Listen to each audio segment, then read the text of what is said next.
गृह मंत्री अमित शाह को धमकी देना उद्धव ठाकरे को पड़ा भारी। उद्धव ठाकरे के साथ हुआ बड़ा खेला, यूबीटी के 6 सांसद एनडीए में होंगे शामिल। उद्धव की पार्टी के 5 सांसद 3 विधायक अचानक मीटिंग से हुए गायब। लोकसभा में बढ़ेगी एनडीए की ताकत, इंडी अलायंस में मची खलबली। महाराष्ट्र में बड़ा खेला होने की सुगबुगाहट सामने आई है। दरअसल बड़ी खबर यह है कि उद्धव ठाकरे के साथ बड़ा खेला होने जा रहा है। उद्धव ठाकरे के कई सांसद जो हैं वो दरअसल नॉट रीचेबल हो गए हैं, यानी वो उद्धव ठाकरे या उनकी पार्टी के नेताओं के कांटेक्ट में अब नहीं आ रहे हैं।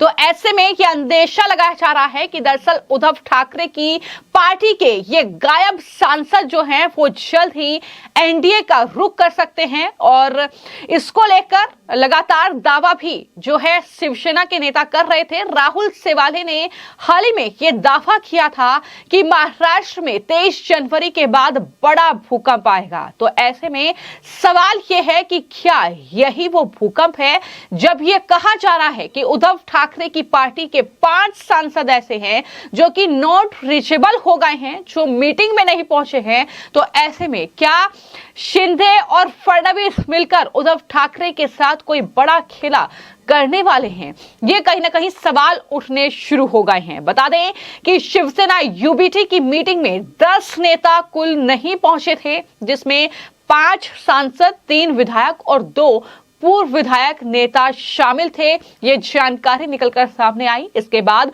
पार्टी की तरफ से जो दावा किया गया, उन्होंने कहा कि सभी ने नेतृत्व को पहले ही ये जानकारी दे दी थी कि वो मीटिंग में नहीं पहुंचेंगे। लेकिन खबर ये है कि ये जो 5 सांसद हैं ये दरअसल लगातार नाराज चल रहे हैं उद्धव ठाकरे से, और ऐसे में वो अब पाला बदल सकते हैं, वो अब एनडीए का रुख कर सकते हैं। ये जानकारी लगातार सामने आ रही है।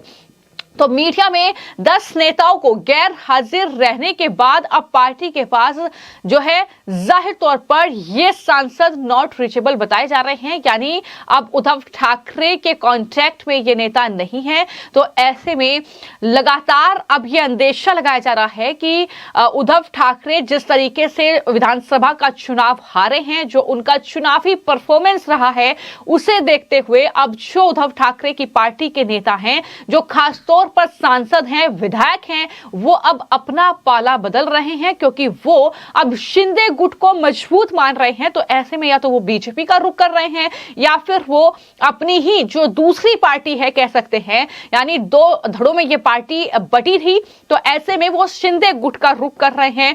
और ऐसे में अब ये खबर निकलकर सामने आई है कि दरअसल उद्धव ठाकरे जो ये अमित शाह को धमकी दे रहे थे कल तक कि एक घायल बाघ क्या करता है ये हम आगे बताएंगे। तो ऐसे में उसके बाद अब कहीं ना कहीं ये तस्वीर देखने को मिल सकती है कि उद्धव ठाकरे के साथ ही बड़ा खेला कहीं ना कहीं होता हुआ नजर आ रहा है। और ऐसा लग रहा है कि उद्धव ठाकरे की पार्टी के ये जो नेता जो गायब बताए जा रहे हैं, जो मीटिंग में नहीं पहुंचे हैं, ये अब एनडीए का रुख कर सकते हैं और इस तरीके से ये महायुति में शामिल हो सकते हैं।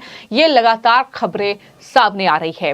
तो लोकसभा चुनावों में उद्धव ठाकरे की जो अगुवाई वाली शिवसेना यूबीटी ने 9 सीटों पर जीत हासिल की थी। पार्टी को विधानसभा चुनाव में कुल 20 सीटों पर जीत मिली और ऐसे में पार्टी के पास 9 सांसद हैं और 20 विधायक हैं। और इन 9 सांसद में से 5 सांसद जो हैं वो नॉट रीचेबल हो गए हैं, यानी वो अब एनडीए का रुख कर सकते हैं। ये जानकारी निकलकर सामने आई है और इसकी संख्या बढ़ भी सकती है, क्योंकि जानकारी ऐसी भी है कि कुल 6 सांसद जो हैं वो एनडीए का रुख करेंगे।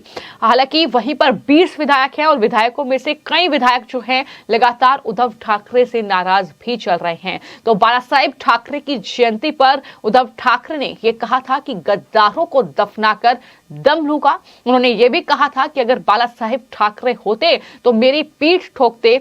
अभी जो जानकारी सामने आई है उसके मुताबिक सांसद संजय देशमुख, नागेश पाटिल, बंडू जादव, ओम राजे और संजय दीना पाटिल, ये जो सांसद हैं इनके नाम सामने आए हैं कि ये अब जो है उद्धव ठाकरे के कांटेक्ट में नहीं है और इस तरीके से पार्टी में अब दो फाड़ होती हुई दिख रही है। हालांकि इससे पहले हमने देखा कि 2022 में शिवसेना में दो फाड़ हुई थी। उद्धव ठाकरे के 12 सांसद एकनाथ शिंदे के साथ चले गए थे और दूसरी बार अब ऐसा होता हुआ नजर आ रहा है कि उद्धव ठाकरे को एक बार फिर से तगड़ा झटका लगने वाला है, क्योंकि 2 दिन पहले ही उद्धव ठाकरे ने शिवसेना संस्थापक बाला साहेब ठाकरे की जयंती पर पार्टी के सदस्यता अभियान को लॉन्च किया था। पार्टी मुंबई के बीएमसी चुनावों के साथ दूसरे निगम चुनाव के लिए तैयारी कर रही है, लेकिन लगातार हम आपको ये खबरें बता रहे हैं कि किस तरीके से उद्धव ठाकरे को लेकर भी खबरें चली कि वो दरअसल एनडीए का रुख कर सकते हैं, क्योंकि उनकी पार्टी से ही उनके विधायक, उनके सांसद काफी ज्यादा नाराज हैं और जिस तरीके से उद्धव ठाकरे ने कांग्रेस पार्टी और जो है एनसीपी के साथ गठबंधन किया उससे खासी नाराजगी है, क्योंकि उसके बाद चुनावी परफॉर्मेंस अच्छा नहीं रहा। तो ऐसे में अब क्या करेंगे उद्धव ठाकरे, ये बड़ा सवाल है। और मैं आपको जानकारी दे दूं कि जो राज्य के उद्योग मंत्री हैं उदय सामंत, उनके संपर्क में उद्धव गुट के 5 सांसद और 3 विधायक हैं। ये दावा उनकी तरफ से किया गया है। जबाबदारीने सांगतो की आमदार संपर्कामध्ये आहेत, खासदार संपर्कामध्ये आहेत, त्यांच्या काही तांत्रिक बाबी असू शकतात, पण मी माजी आमदारांबाबत जे स्टेटमेंट केलेलं आहे की 10 ते 12 माजी आमदार हे माननीय एकनाथ शिंदे साहेबांच्या संपर्कामध्ये आहेत। त्याची सुरुवात मी माझ्याच जिल्ह्यामधून करतोय। त्याच्यानंतर मी जिल्हे पण सांगितलं, नंतर मी सांगलीमध्ये काही ठिकाणी येतोय। त्याच्यानंतर मी असं करून शिंदे साहेबांची या सगळ्या लोकांची आम्ही सगळ्यांनी चर्चा करून दिलेली आहे। त्याच्यावर मी कुठेही बाकीच्यांसारखं 20 घेऊन चाललेत, 40 घेऊन चाललेत, 50 घेऊन चाललेत असलं काही बोलत नाही आणि तो प्रश्नच येत नाही। ज्या एकनाथ शिंदे साहेबांनी माझ्यासारख्या सर्वसामान्य कुटुंबातल्या माणसाला उद्योगमंत्री केलं, त्या व्यक्तीला त्रास देण्याची भूमिका ही माझ्याकडनं माझ्या राजकीय हयातीमध्ये होणार नाही। त्यामुळे काही लोक हल्ली बोलतात टीआरपी मिळण्यासाठी। त्यात काल माझ्या तोंडात कोणीतरी घालून टाकलं की उपमुख्यमंत्रीपद विजय वडेट्टीवार मागत होते। माझं म्हणणं असं आहे की मी माझ्या राजकीय जीवनामध्ये पॉलिटिकल एथिक्स म्हणजे निर्बंध पाळलेले आहेत। मी कोणावरही वैयक्तिक टीका करत नाही आणि माझ्यावर जरी केली तरी मैं यदि खुल्या मनाने आनंदाने ते स्वीकारतो। तो 5 सांसद अगर पाला बदलते हैं तो शिंदे के सांसदों की संख्या जाहिर तौर पर बढ़ जाएगी। अगर वो शिंदे की पार्टी का रुख करते हैं, उनके पास 7 सांसद हैं, तो वो एनडीए में टीडीपी और जेडीयू के बाद तीसरे सबसे बड़े घटक दल भी बन जाएंगे। और यही वजह है कि हम कह रहे हैं कि लोकसभा में लगातार जो ताकत है वो कहीं ना कहीं एनडीए की मजबूत हो रही है। तो ऐसे में इंडिया अलायंस के लिए इससे तगड़ा झटका नहीं हो सकता है। और इससे पहले भी मैंने आपको जानकारी दी थी कि आरजेडी यानी बिहार से भी 2 आरजेडी के जो सांसद हैं वो लगातार बीजेपी के संपर्क में हैं, तो वो भी अपना पाला बदल सकते हैं। तो ये जो लोकसभा में सांसदों की संख्या है उसमें लगातार इजाफा हो रहा है और इसका फायदा सीधे तौर पर मोदी सरकार को होगा, सीधे तौर पर एनडीए को होगा, ताकि बिल जो है वो आसानी से पास हो जाए।